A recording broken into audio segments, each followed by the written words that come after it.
it's tough for a lot of people. He was a fixture. He was a personality, if you will, at Willamette Speedway. And I keep going back to what Justin Evans said. He was the last person you saw in that last minute of sanity before all hell broke loose and you were wheeling and dealing on the racetrack. Mm-hmm. And he was the first person at the checkered flags that would be standing there clapping his hands, giving you congratulations. And then, of course, you can't forget when the sprint cars or anybody else, and when the track was heavy, he had his Jason hockey mask on and kind of his trademark deal that everybody had a good time with, and I think he enjoyed that.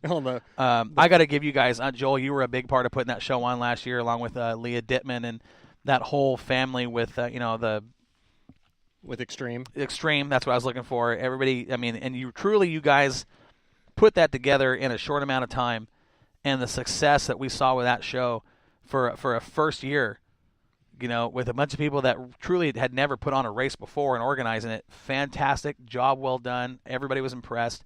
This year, with all the time to put it together, I can't wait to see what we do with that one. Well, and I'll let the cat out of the bag. I've already had, what are we in February? I've already had 5 months to work on it. Right. So let me ask you a question. Can you release, if you can, because I know it's going to be big, what is the modified feature winner going to take home? At least $500. At least $500. Okay, last year? They walked away. John Campos won the deal, and he walked away with $1,253. Right. Yep. I think we're going to be bigger this year. I'll bet on it. And we had a couple extra months to plan this year. So you can only imagine what's coming down the pipe. And, you'll hear it here first on Northwest Dirt News, what's going to be released for that show. Right. We'll talk about that later on as we get closer to it. It's an emotionally charged show in the first place. It truly was. And I think that as the week building up to that race last year, the emotions that were involved from everybody, from us at Moxie, Extreme, the fans, track owners, I mean, everybody. Rick really had, a special place in everybody's heart out there at the racetrack. And I know that, I tell you, I hate it. I hate those races as much as I love them. I hate them. The reason we're racing, and when you have to honor somebody's memory, that means they're not there anymore. Yeah, the representation is the important thing. It is. The respect, everything that goes along with it. What comes along with that, and this is the part, because, anybody that knows me, I'm just a big, giant softie. I don't let my emotions out very often. But when you do, I try to protect them. But I'll tell you, last year in Victory Lane for this race with John Campos, when you're doing an interview with tears in your eyes, and the winner, it wasn't tears. They were rolling down his face. Rick meant a lot to John, and for John to win that race, it was a big deal to him. And it was hard because you're the announcer, and you got to keep your voice intact. You don't want it shaking and cracking, and it was everything I could do. It was like in Bakersfield. We were with Bailey, yes. And we didn't really know her personally, so it was – Sandy and I got to know her over the last couple years, and it was tough. But when it's somebody who spent 20 years around, and John, of all people, John is, you talk about an emotional driver, and I think that's why he's so popular, is the guy wears his heart on his sleeve. Yeah. And he had a hard time. He let it out. And it was, I think as much as hard as that was, it was probably the highlight of the weekend for me, was to see the driver that won that race so emotionally affected, because it meant something. It wasn't just winning a big race and getting the check and the cash. He would have raced that week for free. Sure. To win that race in Rick's memory I think that meant more than anything to Campos. And that was, for me, the highlight of that whole weekend. That was tough. Reading that and think about who wrote that too. Yeah. Evelyn Arnold wrote that. And when Evelyn Arnold speaks, it that was something else at that race. I know that we're kind of talking about the schedule here, but for that particular race, another thing that happened that weekend was I'd already been given what we were going to read, and it was like, okay, cool. I'd read it a couple times, trying to get kind of get a flow, composure, and then I throw a curveball at the last minute. I'm not kidding you. At the last minute, Joel comes walking up and says, "You're not reading that. Here's what you're reading." And I looked at it and I said, "Well, this is half as long. That's okay." Yeah. He looks at me. Joel's got tears in his eyes, and he says, Evelyn wrote that. Oh, my. And it's just like every hair in your body stands up and you get chills, and it's like, Evelyn wrote this? What? It was tough. Well, that was one of those. I got that Friday night on email, and I'm sitting there in my living room reading it, crying like a baby, going, okay, let's get it out now before we go to the racetrack. And he didn't let me have it until moments before I had to read it. Wow. See what kind of friend he is? Well, I think that's part of the people don't realize being an announcer or even on the show, anything, trying to control your emotions sometimes is very difficult. It is. And that was one of the things. And like you mentioned, coming back from the Bud Nationals, talking about Bailey was hard. I know Sandy had, worked with her pretty exclusive, really close the last couple of years prior to her passing. And she was an awesome kid. She's always taking care of us. And when you have somebody you lose like that, it's deep. It's deep. So 818, another highlight for the Willamette Speedway. And AMCO. Yes, that's right. It's the Mod National Hornet Challenge presented by AMCO. You're going to see the modifieds, the sport mods, super sports, street stocks, and Hornets. This is another. That is the big one for the Hornets. It is. It is. And last year it was like it was record payout. Yeah. Record car count. I'm just hoping somebody that races with us wins it. Well, I just you don't. Here's what I would like to see. Here, and honestly, and I want to talk about this races for a second. I know we're talking about the schedule, but this is what I want to see at that race. I want to see some sort of standard on the tech. Mm-hmm. Not taken away from anybody that's won that race, but typically the car that wins that race isn't what I would call a Hornet. Or something I've ever seen. Last year's car, I mean, that was a full-on, bona fide race car. Yeah. I don't understand. Jeremy Means does a great job putting on that Hornet Challenge. I mean, he works his tail off putting that together. I think that there's got to be some type of a tighter rules package because the Hornets at all three tracks, when they gather, the rules are quite different. Well, yeah, you could take all three tracks' rules, and you can have any set. You have to race to one set of rules. So if you don't like what we're running at Willamette, well, I just grab one and say, I'm going to go through Sunset's rules or whatever. Right. Well, that can be unfair for a lot of us.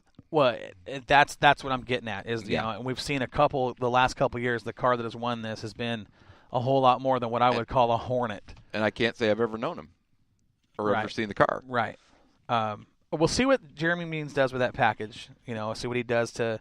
You have to do something with that show to level out the playing field. We just need to do a whole show on tech again.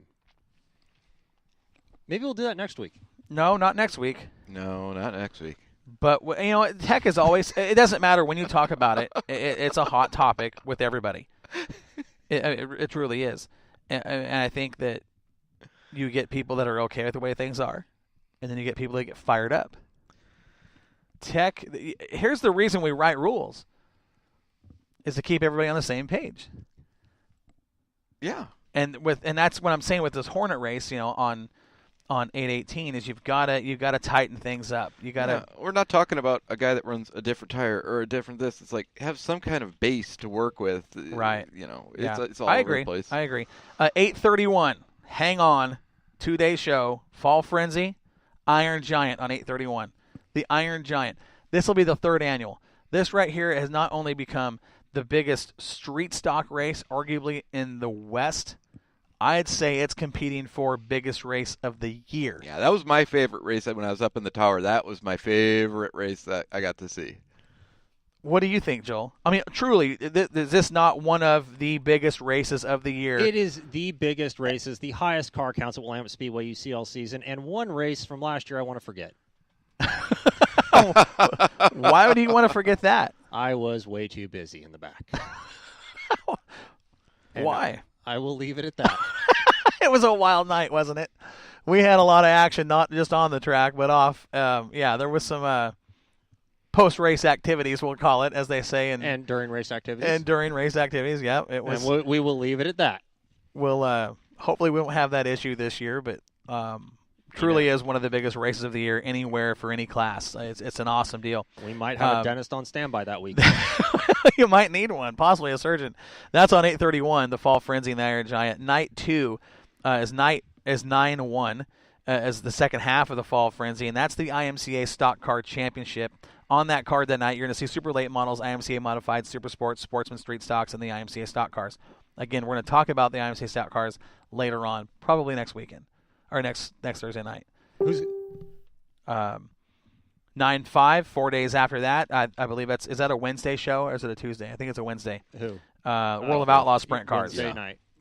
It's what? Wednesday night. Wednesday night. You're going to see the 410 World of Outlaws Sprint Cars and the super late models. That- 9-5 were off, 9-15 and 9-22 are our last two races, with 9-15 being Protect the Crop, Think of Farmer Night.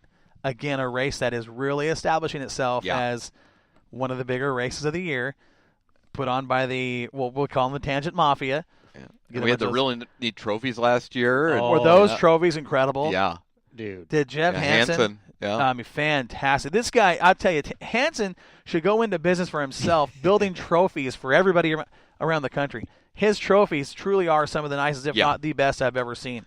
Well, they have personality to them. They aren't just a piece of plastic. It's like they have thought in them. They have Do you character. remember what they were last year for this race? It was a disc. It was a disc off a disc blade clock. Yeah. It was off a grader.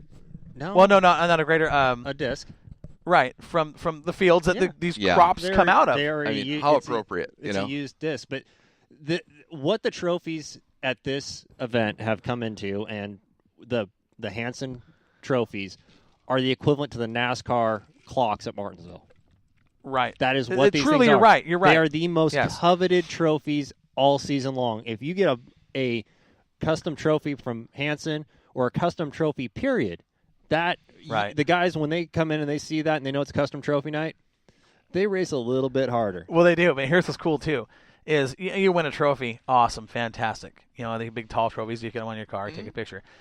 Everybody that won those trophies last year, how quick did those trophies get posted on Facebook and Victory Lane? Well, I mean, they're proud of those. They're works of art. And if you remember, we had an extra one we actually raffled off for charity. We did. Yeah. We got a lot of money for it. We got $1,100. I was going to say it was like $1,100 or $1,200 for that. We did it. We really raised some funds with that. Again, a piece of artwork from Jeff Hansen. And then final night of racing at Willamette Speedway this year is the Les Schwab Championship Night and Beer Cup. That's the fun race. Again, put on by the Tangent Mafia, the Beer Cup deal. Les Schwab, always a part of Willamette Speedway. Glad to have them back on board this year. Super late models, IMCA Modifieds, IMCA Sport Mods, Super Sports, Sportsman, Street Stocks, and Hornets. We're going to bring a lot of them. And I'll tell you, for all the race fans that are out there in the country listening to this podcast, nationwide, worldwide, Beer Cup is the race you want to be here for. So 9/22/2018, make your reservations and come into Lebanon, Oregon, because I tell you what, that is the most intense 36 laps you will ever see. It is nuts. Here's how Beer Cup works. For those of us, or for those that didn't listen last year or haven't known what Beer Cup is through Moxie Media and Northwest Dirt News, the Tangent Mafia, Buzz Mitchell, and the farmers, for every beer they drink at Willamette Speedway, they put $1. They sell. Right. Well, no, they buy. They buy a drink. They say the drink costs $4. It costs them $5 because they're putting $1 into this pot. Okay. Last year, I want to say it was it $1,100? It was $1,100 or $1,200 for the Beer Cup. For the Beer Cup. What they do is they say, okay, here's what we're going to do. We take that pot and we divide it up. For each class there, we're going to run a trophy dash. It's a winner take all. Mm-hmm. You don't just, it's not, trophy dash isn't based off qualifying for Beer Cup. It's actually a series throughout the season. Mm-hmm. So if you go out and you score fast qualifier of the night, you're going to start on the outside of the back row. Typically. Fast qualifier. No, I think they put the fast guys up front for the dash. Yeah. Okay. But here's the thing. If you win the dash, you score 4 points. Second place plays third.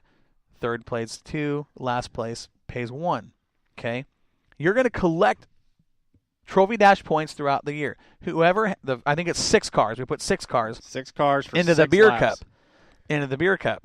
With an invert. So the guy that has scored, that's a fast qualifier that night. Or the guy that scored the most points starts on the outside of the back row. Yep. So if you've collected the most trophy dash wins or have the most trophy dash points over the course of the season, you're going to start 6th. The person with the least amount of the 6 cars will start on the pole. Okay. Now I think last year was I want to say it was $200 or $300 for the late models. Yeah, I know Roe won it a couple of years ago with the Hornet. Mm-hmm. She actually got more money out of that than she did the feature. Yeah, but it's an awesome deal because you've got 6 cars for 6 laps, winner take all, beer cup money, and I'm not. If I'm lying, I'm dying. That's the most exciting trophy dash of the year. It's a fun race. There's no doubt about it. I really enjoy that race. It's everybody. Neat trophy too. Well, that's the thing with that green.